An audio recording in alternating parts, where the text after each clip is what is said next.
if you don't have the love in the beginning, what happens if something goes wrong? Whether it is like an injury or just not achieving like whatever expectation you set for yourself. The reason we're all still doing this is because we love it. Welcome to The Other 3 Years, a show for anyone who has an Olympic-sized dream they want to turn into a reality. Hi, and welcome to this week's episode of The Other 3 Years podcast. My name is Kristi Wagner, and this week is a really fun episode, and I'm super excited because I have Michael Fairley and Ben Weatherwax on as my guests this week. So Michael and Ben are both from Saratoga, and they both rowed at Saratoga Rowing for a long time, like since middle school. They have both had really successful high school careers, probably some of the most successful for Saratoga athletes, but don't quote me on that because there have been a ton of really successful kids that have come out of the program over the past 20 plus years and continue to come. And then Michael and Ben both just finished up their time at Harvard rowing for the lightweight team. So they were both in the 2v8 this spring that won the IRA last month, as did their varsity 8. And they just finished up racing at Henley Royal Regatta, literally this week. I've known Ben and Michael for a long time. When I first moved to Saratoga, I lived with Michael's family for about a month before the training center was finished. And I've also known Ben for a while. And he actually trained with Orion during his gap year, which we discussed in the episode. So it was so fun to have them on. And they offered a lot of awesome insights into high school rowing and college rowing and lightweight rowing. And they're just two terrific young men. And I know they're just getting started in all of the things they'll accomplish. As a side note, before we jump into things, unfortunately, Ben's audio cut out a few minutes before the end of the episode, and we patched it up, and I don't think it messes up any of the really great stuff that they share, but if it seems a little patched together at the end, that's why. Before we get into my conversation with Ben and Michael, here is what is currently going on in my training. So we just arrived in Erba, Italy for our pre-camp before the Olympics, which is wild and crazy and very exciting. Travel was pretty smooth, really no hiccups. We took a little bit of an earlier flight, so we got to Milan at like 6 in the morning. We made it to the hotel for breakfast, which was pretty exciting. We did get to sit in Comfort Plus seats, and I was in the bulkhead, so that was nice. But still, sleeping on planes is really hard. I have a lot of trouble with it. Just kind of trying to get adjusted to the time change and everything, but it's been good so far. It was really exciting. Flew in from Henley on Monday? I don't know. My days are all confused. He had spent one day here in Italy and then had to fly back to the US, but I'm so grateful to him for coming. It was so nice. Just really, really nice to see him before, we buckle down into the month that's about to happen. So yeah, we're just getting our boats all rigged and getting back into practices here and enjoying all of the pasta and gelato that Italy has to offer. It is hot, so I've been enjoying the ice that they give us and we can put in our water bottles. That's very nice. But yeah, so far things are going pretty well. We were given fans. Sophia and I have been constructing our fan in our room. It's a little bit complicated, but I think we'll be able to figure it out. Yeah, I have a lot of books. I'm going to read a lot of books. If anyone has any suggestions, let me know. Although I don't know how I would get them while I'm here, but I would still love your book suggestions. So yeah, that's basically it. What's going on? And now it is time for my conversation with Saratoga and Harvard alums, Ben Weatherwax and Michael Fairley. All right, here we go. We're recording. All right, guys, thank you so much for doing this. I'm super excited. Thanks for having us on the podcast today, Kristi. We're really excited to be here. Yeah, this is pretty cool. Obviously, I thought we should start by talking about Saratoga. If I'm not mistaken, you both started rowing in middle school? Yes. Yeah, well, officially in middle school, with the modified practices being the official start. We did our first sculling camp with Bob when we were in 4th grade. Yeah, he started us when we were really small. Do you know why your parents signed you up for rowing in the 4th grade? I wanted to because my older sister, she was already doing the modified, so she would have been in 8th grade at that point. So she had already done some racing and stuff. I wanted to try it out and was having quite a bit of fun with it. Yeah, and I started because a friend of mine at the time was doing a summer camp and asked me to do it with them. And it ended up being the first sport I was somewhat good at and enjoyed. So I wanted to keep doing it. So, what did you like about rowing when you were little? Like when you were just summer camps and middle school and all of that. There's two big things that kind of really drew me to rowing. One was just being on the water. I always played outside when I was a kid. I would go out into the forest, probably scare my parents thinking I'd like run off. Like just being outside was a huge draw for me. Also, it was really difficult. Like it wasn't just like hitting a baseball or kicking a soccer ball. It was pretty frustrating. And I think a bit of that perfectionist inside of me kind of came through, and I was really really angry when I couldn't get it right. So I just kept doing it. I'm closer to getting it right now, but To that note, I honestly, thinking back to those, I guess the years before you started doing the modified and like regular practicing, so just those week-long camps, I think I crabbed more than anyone that was in any of my camps ever. That was probably the most frustrating thing. And I don't really know why I wanted to keep going back. Because I remember my parents weren't forcing me to go.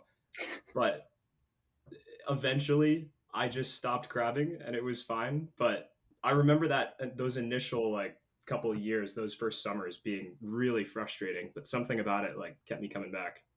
I resonate with that, Ben. I'm like, wow, how can I still be doing something and trying to like make it perfect? And it just still seems so far away. Like perfect still seems so far away. Yeah, but then you guys were in high school, and I feel like you had a really strong high school class that definitely changed, over the course of high school. But yeah, maybe you can just talk a little bit about what high school rowing was like. I guess for our freshman year of high school, we were both in our the freshman eight all spring. We had a really strong team dynamic, just a team culture. We all went to practice every day, and I think we had a lot of fun.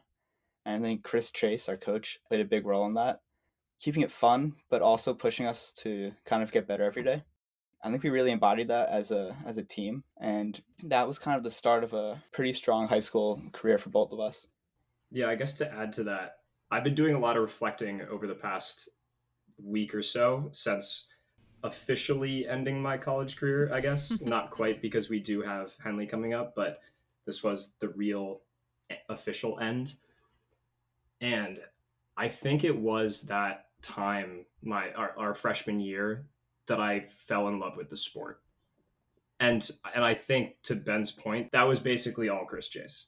Like he taught us to both have as much fun as possible with it and to teaching us what hard work was and why it was important. That part of our freshman year, I think, was the pivotal point where it changed from, I guess, a hobby or just something I would do after school to a passion and like something that I loved doing. Yeah. Yeah. I remember. So, I guess for some context, when I first moved to Saratoga, I lived with Michael's family, and that was their freshman year. And I Right. remember like watching your Stoats race like with your mom and sister like in the kitchen, Yeah, and yeah. they're just like freaking out. Yeah, it was very exciting.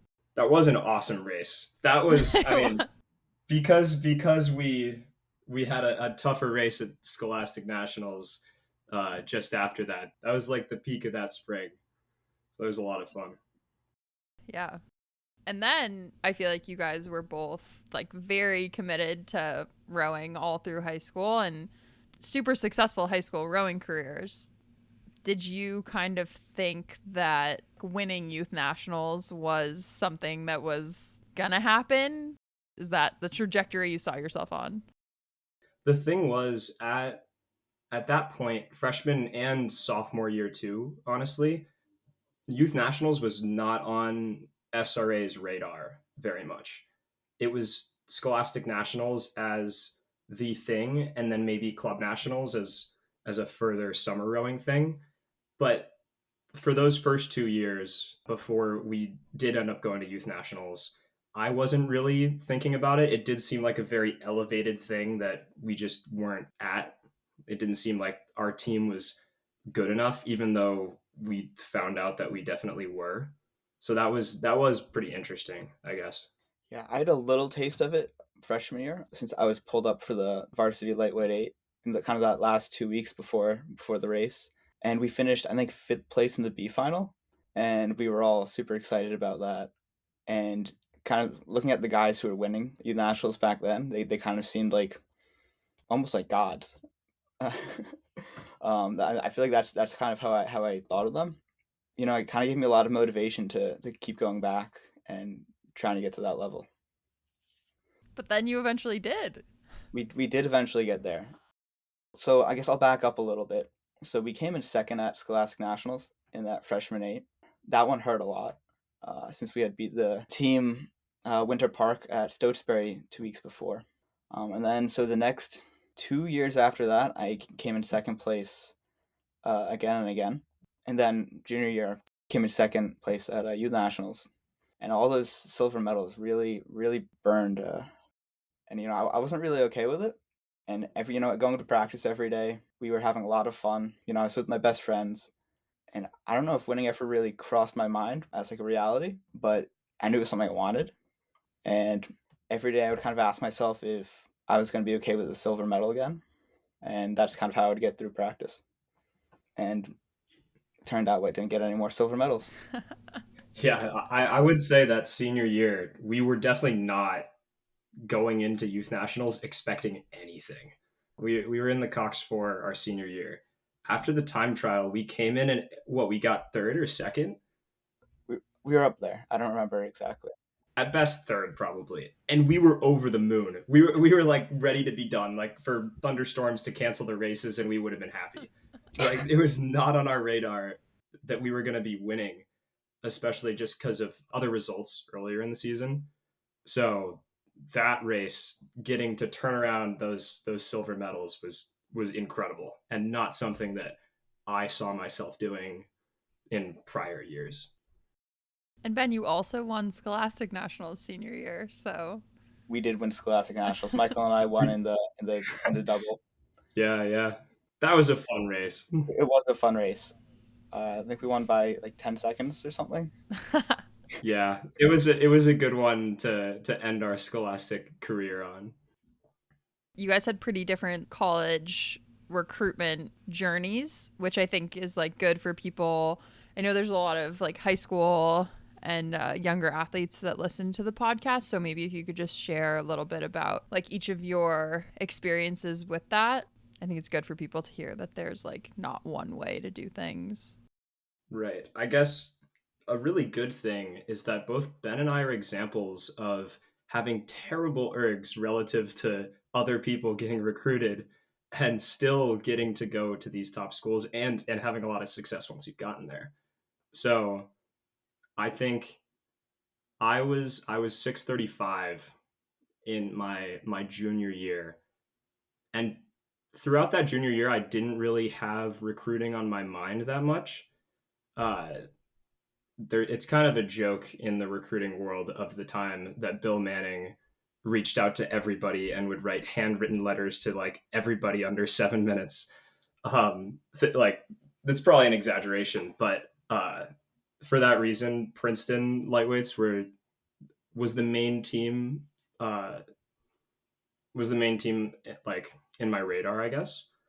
Um, so because I wasn't expecting to get recruited, I was pretty happy with that, and that was just kind of how it was going to be. That I was just like, oh, okay, I'll go to Princeton. Summer after my junior year, I got to go to the Junior Worlds in the Cox Four.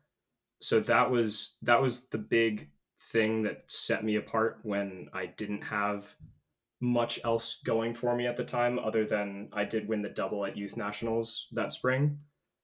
So from a recruiting perspective, the junior worlds was the huge thing for me.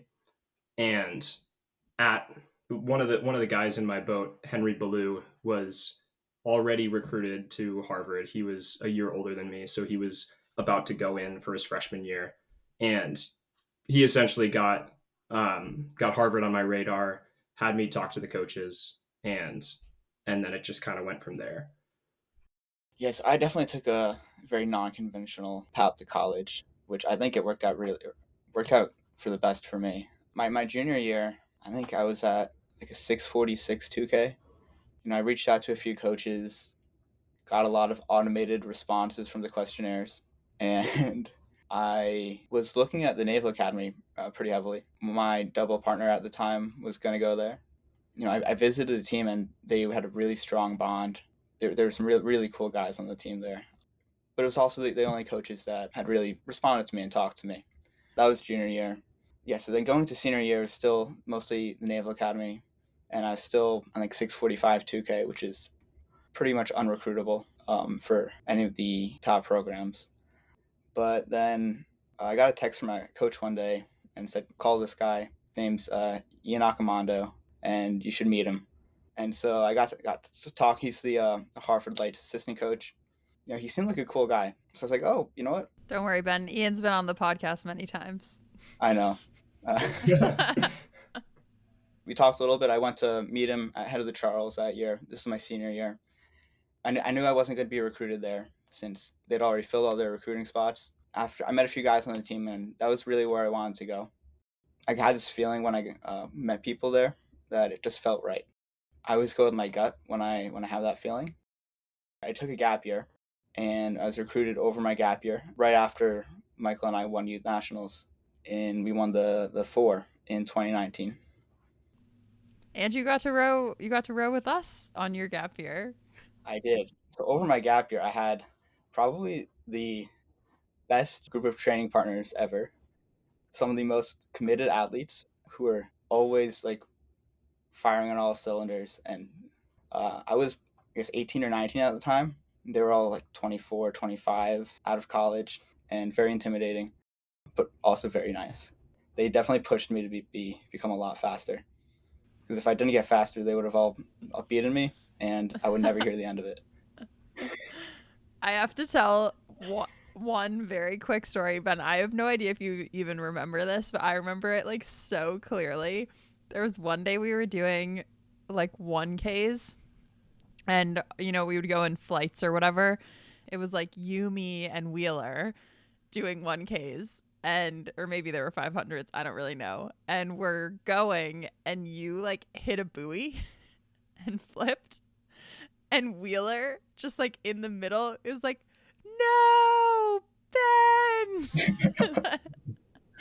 It was so funny. It was literally so funny. I remember that day. I actually think about it a lot.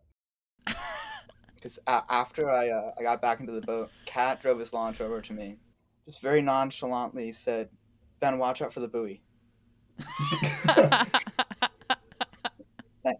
A little late, thank you.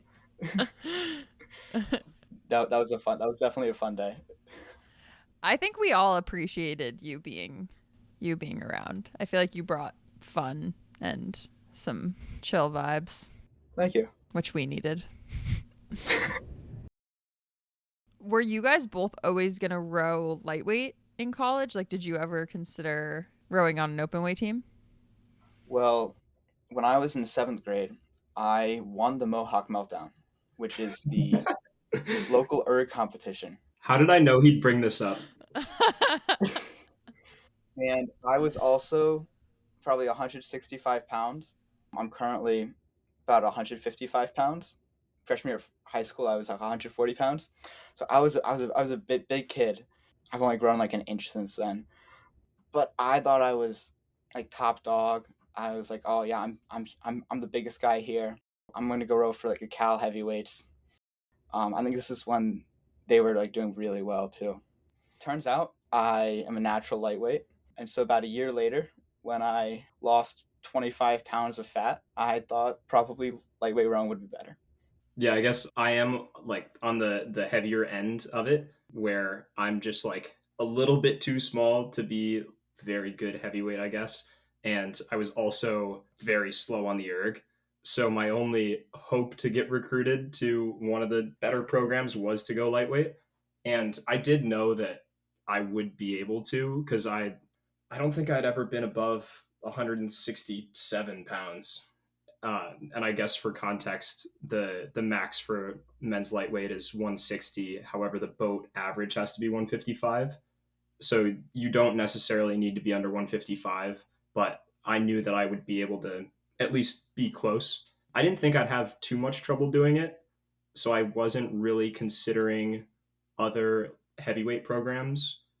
The only way that I would be going to a heavyweight program is if I didn't want to take rowing that seriously, I guess.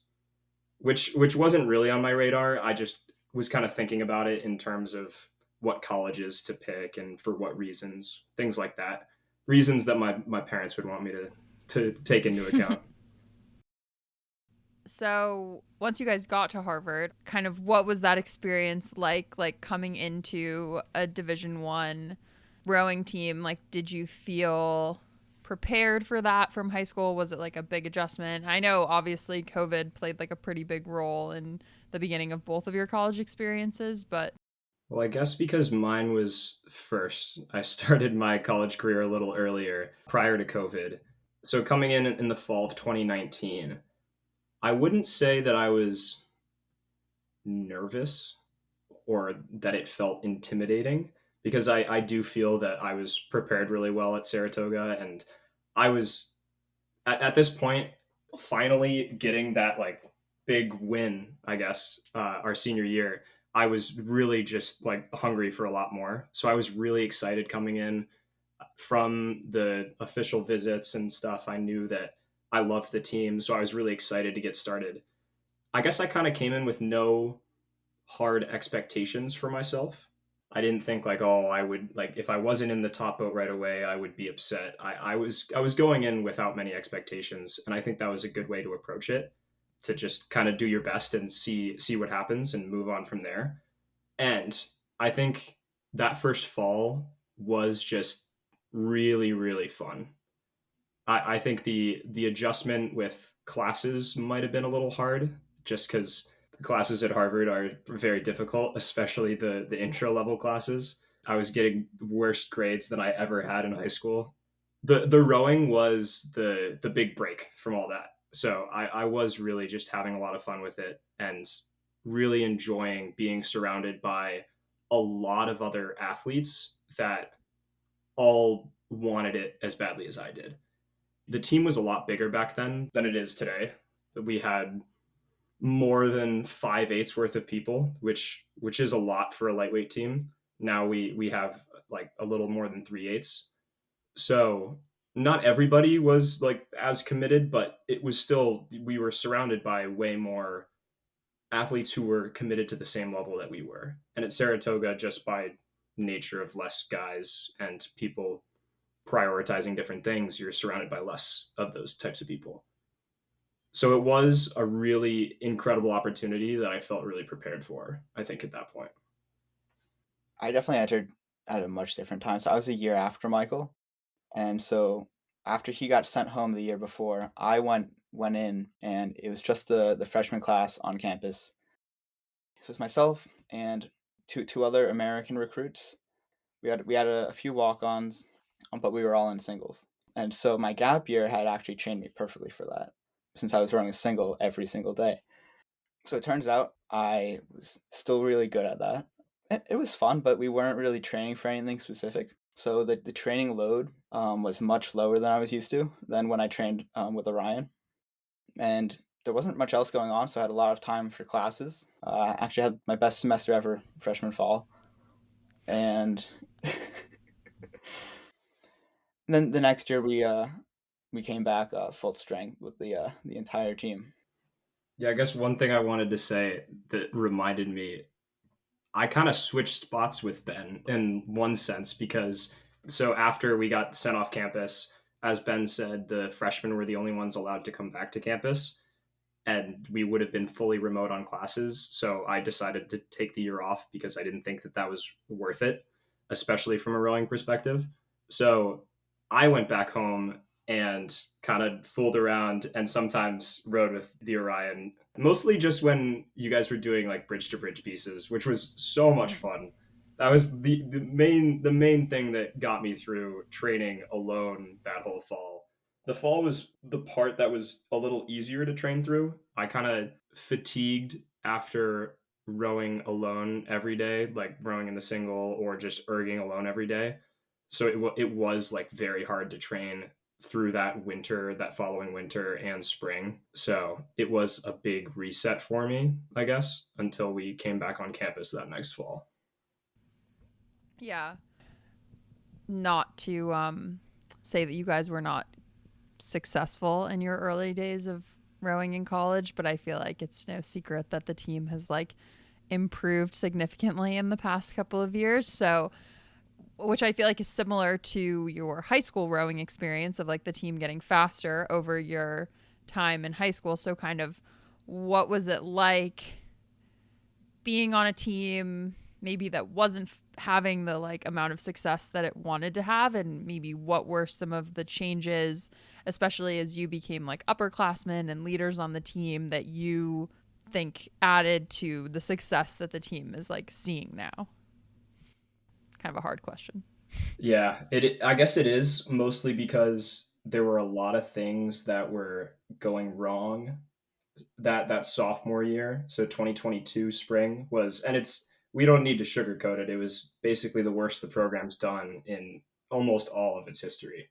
So there were a lot of things going wrong there, and then there were just so many different things that we ended up doing right following that. I honestly hadn't made that the parallel between our high school experience to college. I'd never really thought about it that way, but that is a good way to look at it, because I do think there are some commonalities. Following COVID, it kind of put everybody in a weird position where no one knew their speed relative to anybody. It isolated the teams from each other, not just specific people. So it was hard to judge where you were, more specifically where we were compared to previous years, because there wasn't really anything going on in previous years. So I think one aspect of why it might have been such a train wreck was we weren't doing enough hard work, which is the simplest thing to this sport. When we started to realize it, it was much too late. I would say I kind of felt like something was wrong, kind of from the beginning of that year. But at the time, I didn't have the confidence to kind of assert my opinions and kind of share my voice. I kind of deferred to what the more experienced guys on the team were telling us to do. And gave me a lot more confidence now to when I go into a new situation to just like speak up, speak my mind. Because oftentimes I think people think they're doing something that's like perfect or right, but it could always be improved. And I think that can really carry over to life in general. I know people talk about lessons they learn from rowing all the time, but that's a big one for me. That is a really good point, because with us coming onto the team, we had never raced, neither of us, even though we were both sophomores on the team. So, not like, of course, we're still underclassmen, but we had never raced. So, a lot of these things that were going on, I also didn't feel that I was in the place to really speak up about things. And I think that was similar to our high school experience, because at that point, I don't know about you, Ben, but I really looked up to the upperclassmen at Saratoga and like idolized them especially when I was younger, like in middle school, those guys. But it can be pretty hard if you're not confident enough in yourself. But we opened the podcast talking about how Ben and I had been rowing since we were 8. So we probably should have had a little more confidence, but Definitely. it's easier in hindsight. Well, and I think the important thing, right, is that you like learn from experiences. And I think that's what being a good leader is recognizing that maybe you didn't know everything and taking that into future experiences and not making the same mistake that you had made before. Definitely. Yeah, a big part of why I think things have gone so well for the team is because there's been such a core group of guys that were around for 2022. And we all have this just memory of how bad things were, and just this collective thought of like never again. Like this can never happen again. And that was a lot of what fueled, I think, how well we turned things around.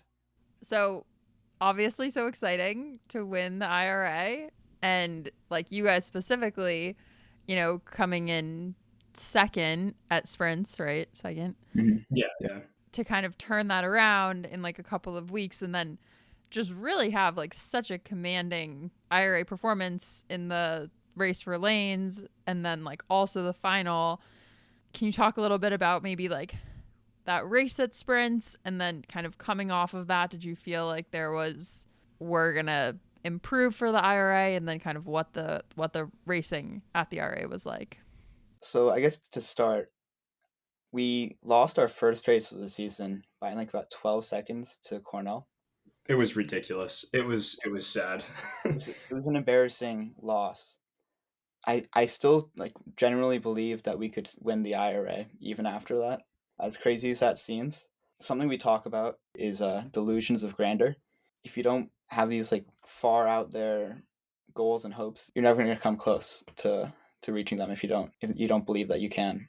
So yeah, going into sprints, we were ranked fifth were ranked fifth. based on how we had lost to both Cornell and Penn, and our last duel we also lost to both Yale and Princeton by quite a bit. So no one was really thinking of us, I don't think, at sprints. But that is an important context that we were still ranked fifth. Yeah, so going in, we kind of had found a bit of a rhythm really just a week beforehand. But I went in thinking that we could win. Maybe I was the only one. I'm a bit delusional sometimes. We had some confidence going into sprints. It maybe not over the top arrogance, but we felt pretty confident in the boat that we were much faster than a few weeks prior. And so yeah, we won the heat, which was also the semifinal. Yeah, going into the final, we don't know what to do. We haven't been here before this year, and I think it kind of shook the team a little bit. We had made so many strides up in that week prior that we, as a boat, we weren't quite ready for finding that gear that we needed to hold off Penn when they made that move. Mike, does that sound pretty accurate to you? Yeah, one of our boatmates, David, talked about how he felt like we didn't quite attack the final the same way that we attacked the heat with basically nothing to lose. Whereas in the final, we now all of a sudden did have something to lose because we did have the leading time. And when it came down to it in the final, Penn essentially snuck away from us around like the third 500 to last 500. So then like going into the next couple of weeks of training, did you guys like talk about, okay, well, we want to improve on our performance? An interesting piece of this is that right after sprints, we lost our stroke seat. From that final at sprints, he really screwed up his back, and it was looking like for a while he just needed to take a few days off. And I guess for more context, we had 2 weeks between sprints and IRAs, which was really only a week and a half because IRA racing starts a bit earlier. So, okay, maybe our stroke seat's just out for a few days. But then when those few days went by, he was still not doing well, and it quickly turned into, okay, this is the week of IRAs, and the lineup that we have, this is what we've got, and this is what we're going to have to deal with at IRAs. Once we found the final lineup, which was really just about a week before, we had a few really good practices where we had kept up with our varsity better than we had all season and better than some of the other varsity crews had in duels. So we were all of a sudden very confident. I don't think anybody was thinking that we were not faster with what we had done in so little amount of time at the end there. So we were pretty confident moving into IRAs that we had found speed. And we knew that with what had happened at sprints, we knew that all we had to do was race our race that we knew that we could. And we were convinced that no one would be able to keep up with us, which is kind of what happened for that race for lanes. So the 4 seniors that were in the boat, like me, Ben, and then 2 of our other roommates, Zach and Evan, we lived together all year. We had been through all of the COVID stuff together and all of these past results together, the the dark ages of 2022, and we were not going to lose this race. Both Ben and I have talked about a lot of silver medals we've gotten. We decided that we were not going to lose that race. And I think that mindset was a really good thing the boat had going for it, along with the fact that we trusted each other completely. I think the moment I knew that we were going to win was around the 600-ish, when I think at that point we had almost had a full boat length. Maybe we were up like 5 or 6 seats at that point, but I had full confidence in everybody that we were not going to get walked through again like we had it at sprints. I knew that that boat was not going to let that happen again. So awesome. Really, really awesome. I don't want to take up too much more of your time, but you're now going to Henley, which is so exciting. First time for both of you, I believe. Yeah. What are you looking forward to? This has been my number one rowing bucket list item for my entire life. As soon as I had heard about what Henley was, which was, I think, even as early as sometime in middle school, it was this like very far away, like seemingly unachievable thing, but it is the rowing thing, like the most prestigious thing that you can do in rowing because of its history. So this is like, I don't think it's going to set in until we land in London like in a couple of weeks and I'm actually there. Whatever the first row we have on the Thames is going to be, I don't even know if I'm going to be able to row. I'm just going to be like looking all around. So I am unbelievably excited. I wouldn't want to end my rowing career any other way. It's still like kind of unreal to me. Yeah, Henley's like the best. It was interesting. We went to Henley in college and my college coach was like, yeah, Henley always reminds me why I love this sport. And I thought that was such a cheesy thing to say, right? But like every time I've been to Henley, I'm like, wow, this is such a good reminder of why I love this sport. And like obviously rowing at Henley, and I think rowing for your school is just like such an iconic thing. And just I'm so excited for you guys. But yeah, I usually ask people also like if they have any questions for me.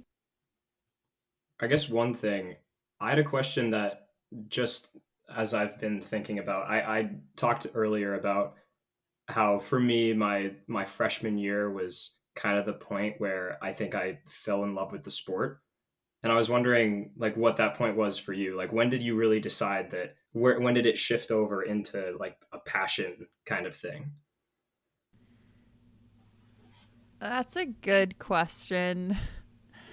So I started rowing like really my freshman year of high school. I think at the beginning I just really liked, like Ben said, like being on the water, but I also thought it was such a fun sport. Like the team was so fun and we got to go to races but my freshman year there was a girl on the team, our like varsity coxswain was going to the junior national team camp and was going to be a coxswain at UW. I remember thinking that was just like the coolest thing ever. And so wanting to go to like ID camps and all of that stuff. And so my sophomore year, I went to, now they have like ODP and all these things. But they had basically development camp before you went to selection camp. And I went to that. I actually didn't have a great experience there. It really turned me off from the junior national team.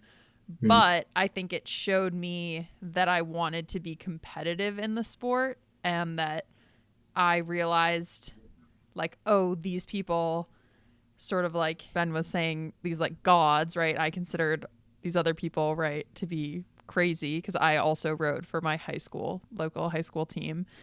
But then I realized they were just like not that different from me. I think that was the point that I sort of realized, oh, I really love the sport, but I can also be really competitive in the sport. And I appreciate that my like love of rowing came before my need to be super competitive because I think that's really what keeps you going. That definitely makes sense. If you don't have the love in the beginning, what happens if something goes wrong? Whether it is like an injury or just not achieving like whatever expectation you set for yourself. The reason we're all still doing this is because we love it. When I graduated from college, I was 100% done. I don't think anyone talks about how hard college rowing is, especially at an Ivy League school. The demands are just super, super high, and like the expectations were very high, I think, both from myself, but also from the coaches. And just if I was ever burnt out, I guess maybe you would say, it was definitely then. So yeah, I thought I was just gonna be done rowing, but like I did not win NCAAs my senior year. We came in second by like 0.0 something. Jeez. But that still seemed like a very good way to end, you know? Like I was like, okay, this is a cherry on top. Like this is the best a boat has performed since my time in college. Like I can feel good about how this ended. After that, I was living in Boston and working and really just like rowing because it seemed like a good thing to do. And I would say I sort of started to fall back in love with it then, but then really I think it was like moving to Saratoga and getting to train with Kat and Orion in like the early days. And it was just his love for it and the community there, and just like, I mean, you guys obviously know it's such a special place and environment, and it's so pretty. And like, I think that was just, there can be like a lot of fun in rowing. Well, luckily for you guys, you're about to have tons of fun. I think Henley is like the most fun rowing can be. So, well, thank you guys so much. This was awesome. Yeah, thanks for having us. I hope everyone really enjoyed the conversation. I'm so grateful to Ben and Michael for coming on. It was honestly so fun to get to talk to them on here, and I've just been so impressed with them for so long and continue to be so impressed by them. And it was just cool to now share that with everyone that listens. To end the show this week, I'm sharing a quote from Tia Toomey's book, The Heart is the Strongest Muscle. She's a CrossFitter. This is one of the core principles for the CrossFit gym she owns, and she attests it to the New Zealand All Blacks, who have another popular sports book that I have also read, and they call it Sweeping the Shed. But she writes, never be too big to do the small things that need to be done. Before leaving the gym at the end of every day, no matter how good you are and what your role is, you stop and tidy up. It's an example of personal humility, a core value we have to be a part of this training group. We believe it is impossible to achieve success without having your feet planted firmly on the ground. So thanks for listening, and see you next time. Bye.